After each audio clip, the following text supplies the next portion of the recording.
2NURFM News. For our sponsor, Tile Warehouse Warners Bay, the large floor tile specialists. To news.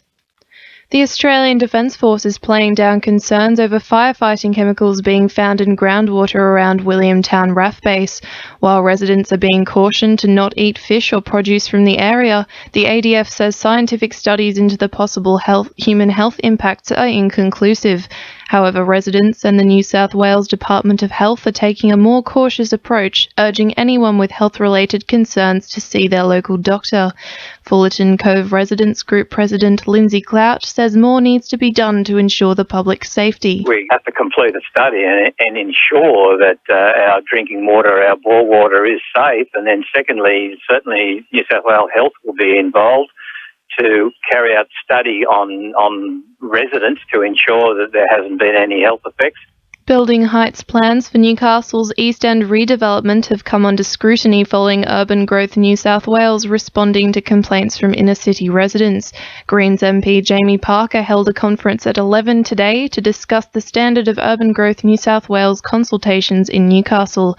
He says Newcastle residents need to question whether they are receiving quality consultation. When you compare the consultation that's been happening in Sydney to what's happening in Newcastle, the people of Newcastle just are not being treated fairly. And the community, the council, all of us need to be working to make sure we have the right kind of redevelopment and not this developer's paradise, which is currently being proposed for the eastern portion. The speed limit for the Pacific Highway from Newcastle to Taree has come into question following New South Wales Roads Minister Duncan Gay's claims it doesn't reflect the latest automotive standards. These comments follow a reduction in accidents in a trial conducted in the Northern Territory where motorists could choose their own speeds. NRMA President Kyle Loade says the NRMA is not in favour of a speed limit increase at this time. Australian drivers are used to driving up to 110 kilometres an hour and not used to driving at 120. So it is a big deal. NRMA doesn't support it. We're open to reviewing that. If the RMS advises NRMA that any road is safe enough to drive quicker, we will consider it. The new Lower Hunter Hospital at Metford will treat both public and private patients, according to New South Wales Health Minister Gillian Skinner. A budget estimates hearing was told a public-private model was the norm and will provide similar options to those at the Mater. Clinical services planning details for the new site at Metford and the existing Maitland Hospital are due to be finalised by the end of this year. Nearly 500 New South Wales miners and industry professionals gathered in the Hunter Valley this week for the annual New South Wales Minerals Council Health, Safety and Environment Conference. The conference discussed new ideas and innovations in workplace health and safety, community relations and environmental management for the mining industry.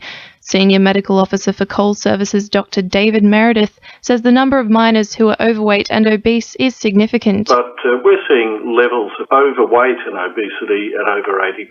If you just look at the figures for obesity alone, it's roughly about 36% of the workforce.